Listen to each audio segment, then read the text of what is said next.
असं म्हणणं नाही, असं पाहिजे तसं पाहिजे असंही म्हणणं नाही, एवढं पाहिजे तेवढं पाहिजे असंही देवाचं म्हणणं नाही. भगवंताचा विचार कसा आहे त्याबद्दल विचार सांगताना भगवंतांनी स्वतःच सांगितलं, मला समर्पण करताना दोनच गोष्टी भक्ताच्या चित्तातल्या महत्वाच्या आहेत. त्याचं चित्त शुद्ध असलं पाहिजे पहिली गोष्ट, आणि त्या भक्तांनी भक्तियुक्त अंतःकरणानं म्हणजे देवाच्या संबंधानं प्रेम धरून देवाला समर्पण केलं पाहिजे. दुसरी गोष्ट संपलं, चित्त शुद्ध असावं आणि चित्तामध्ये देवाच्या संबंधानं भक्तिप्रेम असावं. मग देवाला समर्पण केलेलं काहीही असो, कसंही असो, कितीही असो, परमात्मा ते ग्रहण करायला तयार आहे. हा विचार आपल्याला भगवंतांनी सांगितलेला आहे बरं का. पत्रम पुष्पम फलम तोयम योमे भक्त्या प्रयच्छति, या श्लोकात देवाने सांगितलं एखादा भक्त मला फळ देतो तेवढे पुरे आहे. एखाद्या भक्ताला फळ नाही मिळालं, त्यानं मला फूल दिलं तरी तेवढेही पुरे आहे. एखाद्याला फूलही मिळालं नाही, झाडाचं एखादं पान मिळालं तर तेवढंही मला पुरे आहे. आणि एखाद्याला पानही जर देता आलं नाही तर त्यांना मला घोटभर समर्पण केलेलं पाणी सुद्धा मला पुरेसं आहे, तेवढ्यातही माझा संतोष आहे. पण देणाऱ्याचं चित्त शुद्ध पाहिजे, शुद्ध चित्तानं दिलं पाहिजे बरं का. कारण देत असताना अंतःकरणातली भावना प्रत्येक वेळेला प्रत्येकाची शुद्ध असते असं समजायचं कारण नाही. दुर्योधनाने भगवान श्रीकृष्ण परमात्म्याचं स्वागत केल्याचं वर्णन महाभारतामध्ये आहे. काय झालं, हे कौरव पांडवांचं युद्ध ठरायला लागल्याच्या नंतर धर्मराजाला पांडवाच्या मोठ्या भावाला हे युद्ध नको होतं. मग अशा अवस्थेमध्ये धर्मराजाने श्रीकृष्ण परमात्म्याला बोलावून घेतलं आणि देवाला सांगितलं, देवा एक काम करा म्हणे, तुम्ही आमच्याकरता मध्यस्थी करा, जाऊन तिकडे शिष्टाई करा, मध्यस्थी करा, आमच्याकडून काहीतरी त्यांना समजावून सांगायचा प्रयत्न करा. कारण हे युद्ध जर झालं तर त्याच्यात कौरव मेले तरी आमचंच घराणं आणि पांडव मेले तरी आमच्याच घराण्यातले लोक मरणार आहेत. त्यामुळे हे युद्ध नको अशी माझी इच्छा आहे आणि युद्ध नको, मध्यस्थी करा देवा. देव म्हणले काय मध्यस्थी करू. धर्मराजाने सांगितलं अर्ध राज्य आम्हाला देऊन टाका म्हणून. अरे ते देत नाही म्हणलं म्हणून तर युद्ध ठरले ना.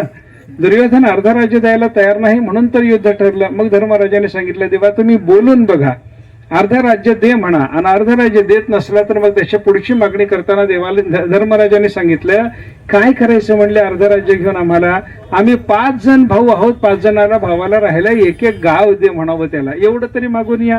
मग एवढं मागून या म्हणल्याच्या नंतर धर्मराजाला जाणं भाग हे धर्मराजाची आज्ञा म्हणून, धर्मराजाचं मनोगत म्हणून भगवान श्रीकृष्ण परमात्म्याला मध्यस्थी करण्याकरता हस्तिनापूरला जाण्याचं काम पडलं. आणि श्रीकृष्णाने निरोप पाठवलं दुर्योधनाला की बाबा तुमचं हे युद्ध होऊ नये याच्याकरता धर्मराजाने मध्यस्थी करायला मला पाठवलेलं आहे, मी यायला लागलो.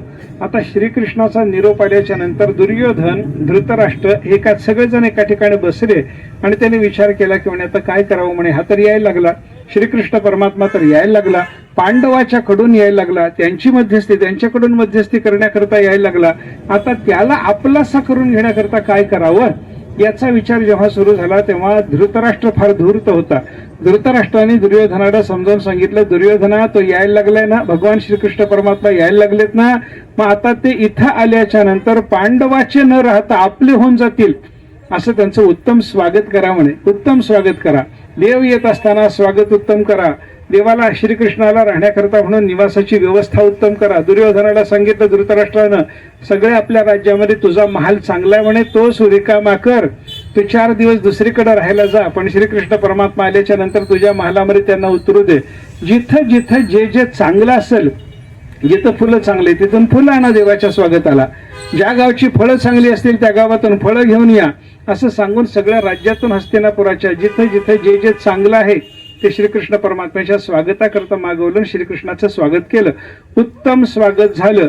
उत्तम स्वागत झाल्याच्या नंतर शिष्टाईचं बोलणं सुरू झालं. आणि शिष्टाईचं बोलणं होत असताना भगवान श्रीकृष्ण परमात्म्याने ती शिष्टाई यशस्वी होऊ दिली नाही. शिष्टाई फसली, युद्ध ठरलं. युद्ध ठरलं, बैठकीतलं बोलणं झाल्याबरोबर दुर्योधनानं देवाला सांगितलं, देवा चला म्हणजे जेवायला चला. आता काय म्हणला, आता दरबाराचं काम संपलं, दरबाराचं काम संपल्याच्या नंतर तुमचं आमचं नातं आहे, माझी मुलगी तुमच्या मुलाला दिलेली असल्यामुळे आपण 2 जण व्याही आहोत, त्याच्यामुळे माझ्या घरामध्ये जेवायला चला. देवानं सांगितलं मी तुमच्या घरी जेवू शकत नाही म्हणे. का जेवणार नाही,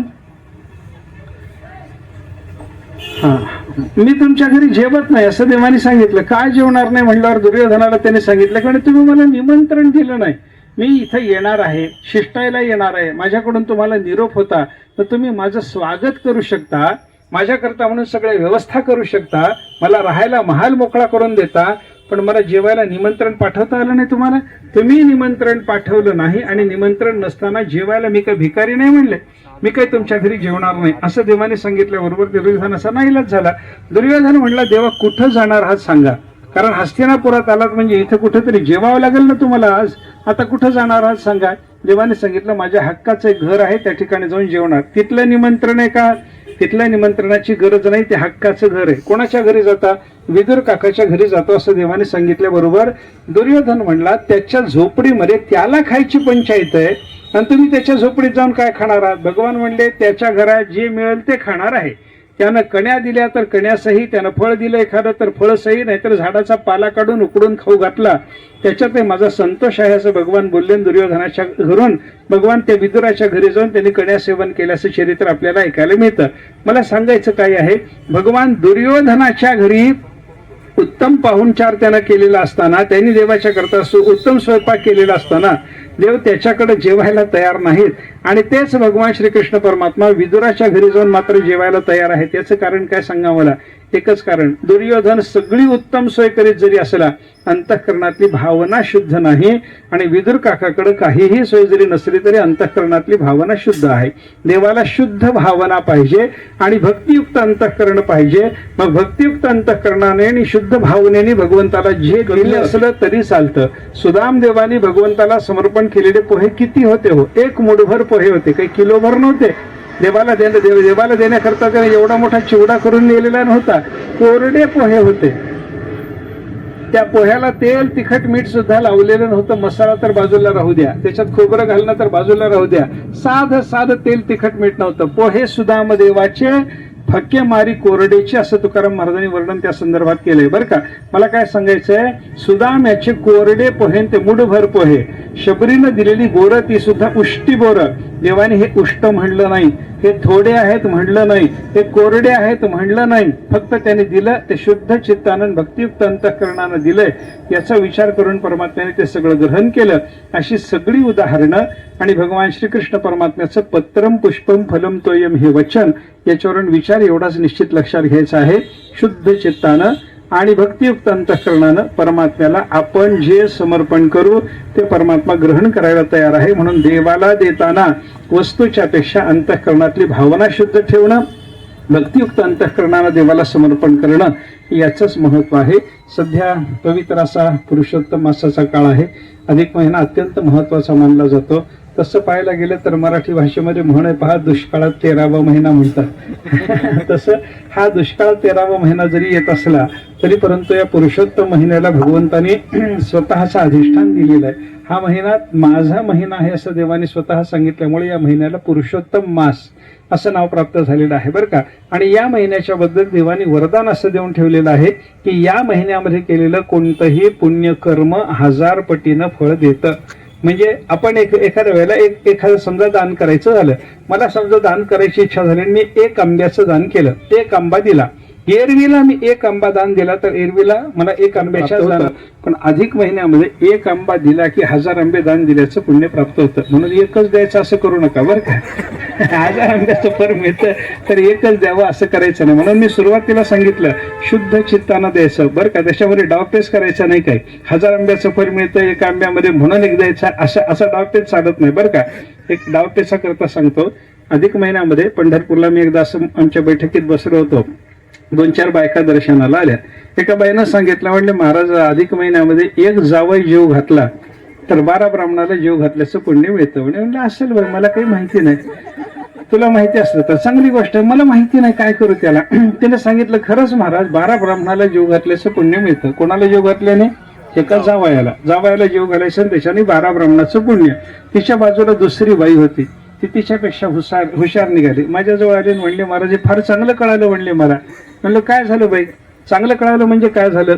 त्यानं सांगितलं मला 3 जावई आहेत म्हणले आणि 3ही जावयाला मी आता चातुर्मासात पंढरपूरलाच राहत असल्यामुळं अधिक महिन्याच्या वाट बोलावलेलं आहे. ती घाला आता जेव घालते, उद्याच्या दिवशी जेव घालते, तुम्ही सुद्धा या म्हणली मला. मी म्हणलं बाई चातुर्मास मी काही जेवत नाही बाहेर कुठं, त्याच्यामुळं मला काही जेवता येत नाही. ती म्हणली जेवायला बोलवतच नाही म्हणली तुम्हाला, माझे जावई जेवताना बघायला बोलावते म्हणले. चालेल बाई काय करावं. तिचे जावई जेवताना बघायला गेलो. बघायला गेल्यानंतर तिने जेवायला वाढलं. 3 जावयाचं जेवण झालं. 3 जावयाचं जेवण झाल्याच्या नंतर बैठकीत ते जवळ माझ्याजवळ येऊन बसल्याबरोबर ते बाई बोलायला आली त्यांना. तिनं सांगितलं म्हणे महाराज माझे 3 जावई बरं का, या 3घाला मी जेव घातलेला आहे. आता थोडंसं मला यांच्याशी बोलायचं आहे. बोलताना मला म्हणले तुमची मदत पाहिजे. म्हणलं बाई जावयाला बोलायला माझी मदत काय करायची आहे. पण त्या बाईनं सांगितलं नाही म्हणे महाराज मला म्हणले अधिक महिन्यामध्ये किती आकड्याचं महत्व आहे, कोणत्या संख्येचं महत्व आहे. 33 आहे की नाही, 33 आकड्याचं महत्व आहे. आता त्या बाईनं सांगितलेल्या शास्त्रानुसार एका जावयाला जेव घातलं तर किती ब्राह्मणाचं पुण्य आहे, 12. मी 3 जेव घातल्यावर किती झाले, 12 36. मला किती घालायचे होते, 33 घालायचे होते. तर 3 वाढले की नाही, मला जास्ती घालायचे नाहीत. म्हणली या 3घाला सांगा एक माणसाचा शिदा प्रत्येकाने मला परत करावा. म्हणजे 3 जावई जेव घातले, त्याच्याकडून पुन्हा शिदा घेतला आणि 33 ब्राह्मणाचं पुण्य आपोआप मिळालं. म्हणलं हे कसं आहे, कपटाचं आहे बरं का, हे काही डावपेचाचं दान आहे. असल्या पद्धतीचं डावपेचाचं दान आपण करू नये बरं का.